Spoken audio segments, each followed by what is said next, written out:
Boker Tov. After Parshat Mishpatim, which speaks basically about the laws of damages and torts and all sorts of criminal activities, but they pertain basically to the matters of Ben Adam Lechavero. They speak about all sorts of mitzvot that pertain between individuals who were damaged, individuals who were scarred, and what the compensation is, etc. The Torah then speaks about the Parsha of Terumah, which speaks about the construction of a temple, which emphasizes the national side of the Jewish people. So we have Parshat Mishpatim, which speaks about Ma'arechet Yachasim, relationships between individuals. And now we've got a mitzvah of the Parsha of Terumah, which speaks about the building of the temple, which is a national project, which of course seeps and down to every single and affects every single individual. The anomaly is that when the Torah speaks about this parasha of Terumah, of building a temple, so the Torah speaks about, first of all, the furniture that has to be in the temple. The Torah first describes the Aron, in other words, the Ark and the Menorah and the Shulchan, etc. And then only afterwards the Torah speaks about the structure itself. And the Gemara in Masechet Brachot in other places, the Midrashim speak about this very strange order in which the Torah presents this mitzvah. And that is that the furniture is mentioned first and then the house, the home. And usually it's the opposite way around. First of all, what we do is we build a home. And after we build a home, and the structure is in place, then we bring in furniture from the outside, and not the other way around. Rav and other Mefarshim, they explain like this, that there are things in life that the kavanah, the intention, the ideology is primary and an absolute essential. And one of those matters is the building of the Beit HaMikdash. The Beit HaMikdash is not just an edifice in which afterwards we've got the Shekhinah. It's the whole of the temple as an expression, an outer manifestation of the Shekhinah, of the divine presence, which comes in the wake of the Jewish people being on a high level and having a high level of ideology and purity of intention.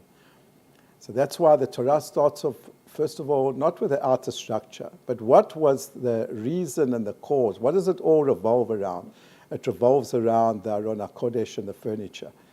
And this is what the Torah is trying to tell us, that there's certain areas in our life which is the kavanot, the inner intention is an absolute prerequisite. It's not like the cherry on the top. It's something that without it, the whole matter doesn't begin. And that's why the Torah Be'emet says, V'yikhu li Terumah. Rashi says, when it says you should take for me a Terumah, Rashi explains that the yikhu li means that the giving, the generosity, the motivation of spirit has to be lishma. It has to be 100% for pure reasons. And without that, there's no temple. Usually when it comes to mitzvot, excuse me, we've got a principle that even though mitzvot zichot kavanah, that mitzvot, when we do them, they have to be accompanied with kavanah, they have to require attention. But if there isn't the intention, then the mitzvah is still fulfilled. But when it comes to these matters, without the ideology and without the intention, it's not second best, it's nothing. That's what the Torah is trying to tell us in this case. And therefore the Torah speaks about, first of all, the furniture. What is the goal? What is the intention? Only afterwards it speaks about the outer home. When we do brachot, when we do a mitzvah, it's always preceded with a bracha.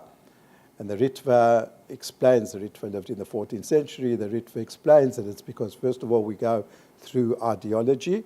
First we speak about the kavanah, and then that's a preparation to the action which is coming afterwards. We're now a couple of weeks before the Bechirot in Israel. I remember when there was the establishment of the party Kadima, and one of the Chavrei Knesset of Kadima got up and said on television that he's proud of the fact that Kadima, in his opinion, he was a Chavrei Knesset of Kadima, he was proud of the fact that Kadima has got no ideology. It's all about a business. It's all about practicality. We're pragmatic people, and the ideology and the format of our party, it's exactly like that. It's about pragmatism, no ideology, no real outlook, just like a person doing business. And you could see the result of such a thing, because when it comes to national issues, when it comes to national religious issues like a temple, when it comes to the leading and the parties or the king of Am Yisrael, it's not enough just to be pragmatic. Of course, one has to be pragmatic, but the Torah is telling us that first and foremost, when it comes to these national mitzvot, there has to be an ideology, there has to be a lishma, there has to be pure intention. And B'ezrat Hashem, the leaders of each party, whichever party will win, that they should be, God should grace them and us, all of us, that when we do the voting, when we engage in these national projects, that the projects should be done with a sense of lishma, of ideology, and not just pragmatism. So, Shabbat Shalom.